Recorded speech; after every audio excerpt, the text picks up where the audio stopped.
We'll add some more heat and it should come off in a couple seconds. I'm not gonna lie guys, it's really hard to get this display off without breaking it. It's so thin. Okay, we're about to see what the brand new iPhone 15 Pro Max looks like on the inside. Here we go. 3, 2, 1. Open it up. Okay, interesting. It's as beautiful as ever. Very different from what I'm used to, that's for sure. So we have our massive front speaker, our front camera assembly with our Face ID modules, the very large back cameras this year. That's 1, 2, 3. Our motherboard over here. There is no A17 sticker this year. We have our Taptic engine with little tiny metal things. I'm not really sure what those are called. The same thing with the loudspeaker. Of course, we have our USB-C port and we have our battery. That was intense. It's time to do it all over again with the other phone, and then we'll swap the motherboards. A few moments later. The frame has come off on this one as well. I think that's going to be an issue going forward. Now we can open it up and there we go. We have both of these open. So the first order of business is to remove the displays from both of these devices. But before we swap the motherboards, I need to investigate what Apple means by removable back glass, because so far this opens the same way as the iPhone 14 Pro does. But does this open from the back? Let's find out. We're gonna hit this phone with an unscrew. Now it looks like we can remove this shield here. Now we can disconnect the battery. There's a little positive and negative terminal on the battery this year. That's pretty cool. Disconnect the screen. And there we go. That is our iPhone 15 Pro Max display. It looks like the proximity sensor on this and ambient light sensor are actually here, which we've never seen before in past generations. Quite a busy phone, but beautiful as always. Apple is great at making their internals very presentable. Anyway, let's take a look at this removable back glass. But before we do that, we got to put some stickers on this board because we want to make sure everything is color coded so nothing is confusing. Now that we have everything labeled, and I mean everything, we want to take a look at that back glass. So this is going to be a little bit harder to do. We're just going to speed this up real quick, but we're going to have to pry off the back glass and see if it even comes off in the first place. And if it does, what secrets lie within? Now we can open it up.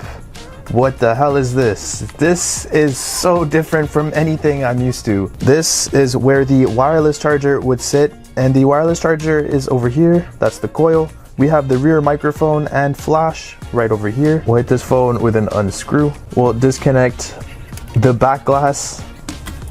And there it is. Now it's time to quickly do the same thing with the other phone, and then we can go on ahead with the actual motherboard swap to find out what Apple made unrepairable this year. Okay, now that we have both phones fully open and fully labeled, it's time to do the board swap. So we'll start off with the red, and we're just gonna go through and disconnect literally everything we can see, just one by one. And it does look like there is a flex cable running from the motherboard to this area, probably for some sort of antenna. So we may have to remove the battery if we can't disconnect it without, well, removing the battery. We're just gonna remove the battery anyway, just to be safe. I'm just gonna apply some isopropyl alcohol. I'm not gonna bother with Apple's stupid pull tabs because I hate them. The nice thing about having a removable back glass with a big ass hole in the back of the phone is that I can actually just push on the battery. Look at how beautiful that is. Wow, I've never been happier. Now I can just pull it off.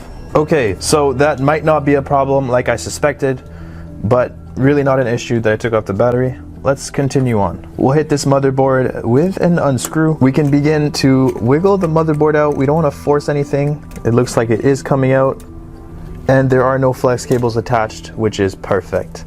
We'll put this aside and we'll do the exact same thing with the blue iPhone 15 Pro Max. Now that we have both of the motherboards removed, what we're going to be doing is basically just a simple swap. By doing this swap, we're basically simulating swapping every single component in the phone.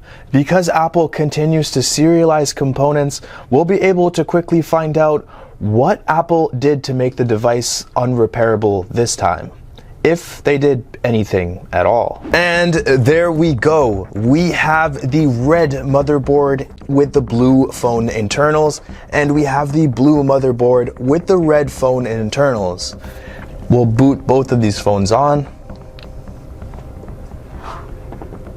And we have the Apple logo on both.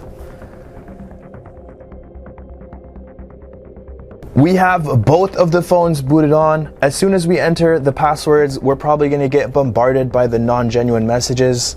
Let's see what shows up.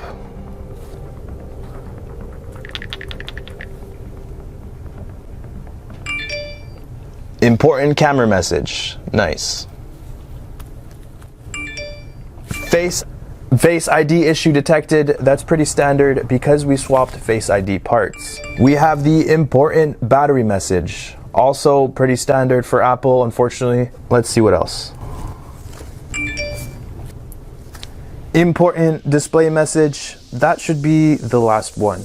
After extensive testing, I did find some stuff. First off, I'd like to say that these phones are running iOS 17 and all of my findings are based on both phones running iOS 17. There may be some things that I have missed in this test, to which I will keep you guys updated. Anyway, now that we got all of that out of the way, here's what I found. So all anti-repair measures Apple has taken prior are still there, including all the non-genuine messages, like the Face ID, the battery, the display, etc. The True Tone is still disabled. You'd have to reprogram it to get it onto a new display. Auto brightness also doesn't work. The flash issue we recently found with the iPhone 14 doesn't seem to be an issue on the iPhone 15 Pro Max.